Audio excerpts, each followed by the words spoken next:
Salut tout le monde, c'est Simon, je vous retrouve pour une nouvelle vidéo. On va partir du côté de la France, le championnat de France et la Ligue 1. On va faire un petit récap de ce week-end. On part sur les pronostics pour ce week-end. Ainsi que j'ai fait le récap des 5 grands championnats pour le week-end dernier. Comme l'APL, j'ai dû attendre la fin de la Serie A qui se déroulait lundi. Et l'APL, c'était déjà hier soir. Ouais, donc je n'ai pas pu le faire en première ligue comme habituellement. Donc ça sera dans cette vidéo-là. On commence sur le week-end, c'était vraiment parfait, quoi. C'était parfait en Ligue 1. Nickel, comme on dit, il y a une petite faute. Strasbourg-Rennes, malheureusement, les Rennais n'ont pas marqué du côté de Strasbourg. Franchement, ils ont même pas eu beaucoup d'occasions, j'ai presque envie de dire. C'était un match sans pour les Rennais. Clairement, ils ont dû avoir la tête à la Coupe de France. Bon, c'est compréhensible, mais bon, au classement, ils avaient vraiment besoin de points. Donc, ils auraient peut-être dû quand même jouer ce match-là à fond. On avait commencé par le derby du Nord. Clairement, Lille est une meilleure équipe de Lens, hein, de toute façon, que Lens, clairement sur la saison. Il y a rien à dire, quoi. Même les joueurs, vous prenez le niveau de tous les joueurs, ils sont largement au-dessus du côté des Lillois que des Lensois. Je trouve qu'ils mettent beaucoup d'envie, les Lensois et tout, mais ils n'ont pas vraiment beaucoup de joueurs de haut niveau. Mais ça, je le dis depuis un petit moment. Déjà la saison dernière, c'est déjà exceptionnel ce qu'ils ont fait vu l'effectif qu'ils avaient, hein, clairement. Après, ils ont quand même perdu Seko Fofana et Openda, qui étaient clairement les deux meilleurs joueurs de l'effectif. Donc après, voilà, donc c'est quand même prévisible. Ils font quand même une belle saison par rapport au matos qu'ils ont. Monaco du côté de Metz, bon, c'est passé tranquille, hein. Il y a Okidja là, qui a donné un but assez phénoménal. Je crois que c'est le cinquième de mémoire, c'est le quatrième ou le cinquième, il me semble que c'est le cinquième. Ah bah le Gun, c'est incroyable de vouloir tenter un geste technique quand tu te prends une toise comme ça. Donc un peu ridicule, et il s'est pris une bonne soufflante de Laszlo. Donc faudra voir, à mon avis, il jouera pas pendant un petit moment, le petit Okidja. Lyon contre Reims, le BTT s'est passé, bon, assez tranquillement, franchement, pas trop de sueur ici. Lorient-Brest, ils sont allés gagner carrément du côté de Lorient, hein. Brest, c'est vraiment le tube de l'année. Et il continue, même si là, sur ce match-là, c'est un hold-up clair et net. Il ne mérite pas du tout cette victoire. Et Lorient aurait dû gagner ce match-là. Le Havre contre Montpellier, l'over 1-5 est passé. J'ai pas grand-chose à dire. Je l'ai pas regardé le multiplex, mais les 3 over 1-5 sont passés. Clermont-Toulouse, Nice-Nantes. Bon, voilà, les Niçois, encore une fois, ils ont pas été bons, j'ai envie de dire. De toute façon, dans leur stade vide, personne n'y va. Je comprends pas. Je comprends que le coach il soit naze de chez naze, ça là-dessus, il n'y a aucun doute. Franchement, fait jouer son équipe d'une façon lamentable. Mais bon, c'est les mêmes qui l'ont censé en début de saison, qui maintenant commencent à pleurer parce que les résultats sont plus là, mais le fond de jeu a toujours été le même depuis le début de la saison, c'est-à-dire rien. Rien du tout.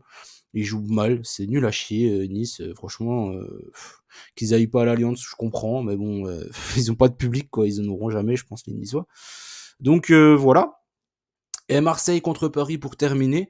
Marseille contre Paris, quoi dire, il y a Paris. Marseille, ils ont fait une bonne première mi-temps, moi je trouve. Après, il y a eu un rouge pour Beraldo. Clairement, il y a rouge. Enfin, il n'y a pas rouge direct. Normalement, il y a un deuxième jaune. Il peut pas le mettre. Oui, je sais, etc., etc. Il fait de la compensation, c'est clair et net, mais ça méritait un deuxième jaune. Donc, dans tous les cas, il aurait dû être expulsé, Beraldo. Ensuite, l'OM marque un but qui est largement valable. Je pense que c'est clair et net. Donnarumma n'est pas du tout gêné par la présence d'Enrique devant lui sur la frappe de verre et tout. Donc, il aurait jamais pu l'arrêter, hein. Il a un peu dévié et tout juste devant lui.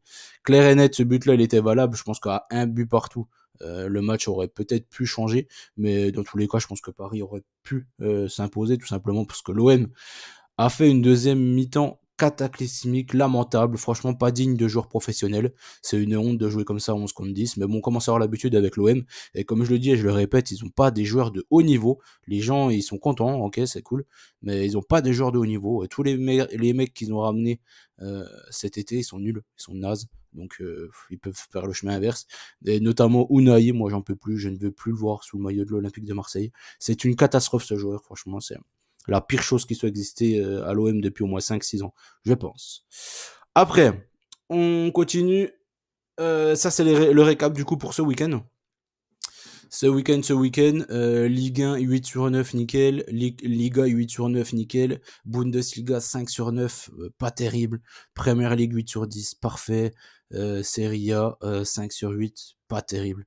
En gros, voilà, tout était bien, sauf la Serie A, l'Italie et l'Allemagne. Surtout l'Allemagne, parce que l'Allemagne, ils ont fait mal, parce qu'il y a quand même eu des matchs avec enfin des grosses confiances quoi qui sont tombées.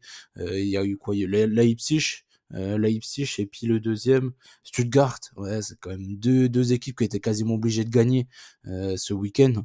Donc franchement, ceux-là, ils ont pu faire mal. Après, 75% de réussite, ça reste excellent, c'est même super bien.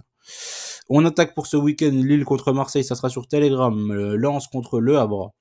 Les Lensois, franchement, même si, comme je l'ai dit, ils n'ont pas un super effectif, je pense que contre le Havre, ça devrait le faire. Le Havre, ils font vraiment des mauvaises performances. Donc, je pense que, enfin, dernièrement, parce qu'ils avaient quand même fait un bon début de saison, moi, j'ai trouvé. Je pense que Lens à domicile, ils sont obligés de le prendre, le match, là, clairement. Et je suis quasiment, enfin, je vais pas dire certain, mais je pense vraiment qu'ils vont le prendre. Je pars sur une victoire de Lens, 2-0.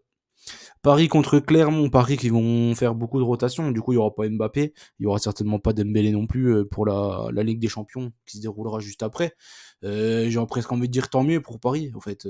Ça sera peut-être un peu plus collectif et il y aura des joueurs qui courent sur le terrain. Je parle bien sûr pour Kylian. Donc je pense que là ils vont s'amuser contre Clermont. Même l'équipe bis, on va dire, ou bien remaniée, elle devrait s'amuser contre Clermont. Je pense qu'il devrait y avoir pas mal de buts pour Paris. J'ai pris l'handicap pour Paris. Brest contre Metz maintenant. Là, celui-ci, je suis obligé de le prendre en sec parce que la cote, elle ne permet pas de le prendre en double chance ou en drone bet, mais clairement, de vous mettez ça plus dans un fun quand même. Parce que Brest, même si voilà, ils font une super saison, etc., vous pouvez pas les prendre en valeur sûre ou safe. Je pense pas en tout cas. Donc voilà, je prends Brest parce que pour moi, c'est une équipe largement meilleure que Metz. Et sur la saison, il y a vraiment un gap un gap énormissime entre ces deux équipes, mais voilà, pour moi c'est pas safe non plus ça. Toulouse contre Strasbourg ici, je pense qu'il devrait y avoir des buts. Strasbourg dernièrement, il commence à mettre une équipe un peu plus offensive qu'il a mis pendant un petit moment là pour essayer de jouer les 0-0 et sur lui a apporté préjudice et il faisait des mauvais résultats. Les restes sur 2 victoires. Je pense que là, contre Toulouse, ils peuvent encore une fois repartir avec quelque chose de leur déplacement. Je suis parti sur un nul et un over de but. Après, Reims contre Nice. Nice, il y a trop de problèmes internes en ce moment, donc c'est super compliqué. Est-ce qu'ils seront là à fond? Je ne sais pas. Clairement, il y a des joueurs qui n'ont plus du tout la tête à ce club-là, notamment Todibo. Il y a un coach qui est nul. Reims, j'aime bien le coach, mais bon, depuis que on sait qu'il va partir à la fin de l'année, je trouve que ça joue un peu moins bien. Après, ils sont quand même pas mauvais. Ils vendangent souvent, mais bon, ils sont quand même pas mauvais. Je pense qu'il devrait y avoir des buts. Je prends un over 1,5 sur ce match-là. Et jouer une victoire rémoise, mais ça, encore une fois, je ne sais pas trop. Ça dépendra plus des Niçois qu'autre chose, parce que je pense que, mine de rien, ils ont un meilleur effectif que Reims. Montpellier contre Lorient ensuite. Les Lorientais qui restent sur des bons résultats à l'extérieur. Donc ici, je pense qu'il devrait marquer contre Montpellier. Et Montpellier à domicile marque quasiment tous les matchs aussi. Donc j'ai pris un BTTS et puis je joue un match nul entre les deux équipes. Monaco contre Rennes. Monaco contre Rennes. Rennes qui va sortir de son match de coupe ce soir. Dans quel état? Faudra voir. Dans tous les cas, Monaco à domicile, ils encaissent des buts tout le temps. Ils marquent tout le temps aussi. Mais en ce moment, ils ne gagnent plus un match. Donc je peux pas partir sur un Monaco nul au cas où. Peut-être que le Stade Rennais pourra faire une grosse surprise. Mais bon, ça reste quand même un deuxième match au bout d'une grosse semaine, quoi. C'est ça qu'il faut voir quand même. Je pense que Monaco est favori pour moi de ce match-là, mais ils gagnent plus un match à la maison. Déjà, forcément, Monaco, ils n'ont pas de supporters à domicile, ils en ont plus à l'extérieur. C'est quand même quelque chose, ça. C'est quand même pas courant, on va dire. Mais Rennes, franchement, je me méfie de ce match-là quand même. Mais dans tous les cas, je prends un BTTS parce que je vois pas Rennes ne pas marquer de déplacement et 2 matchs de suite. Et Monaco, de toute façon, ils encaissent des buts et ils en marquent tous les matchs. Donc, je pense que je vais partir sur ça. Nantes contre Lyon pour terminer, ça sera sur Telegram comme d'habitude. Vous savez ce que je propose sur mon Telegram. Je vous souhaite bonne chance à tous. N'oubliez pas qu'on gagne, on perd ensemble. Je vous souhaite une bonne fin de semaine et on se dit à très vite. Allez, ciao tout le monde et n'oubliez pas les petits likes, bien évidemment.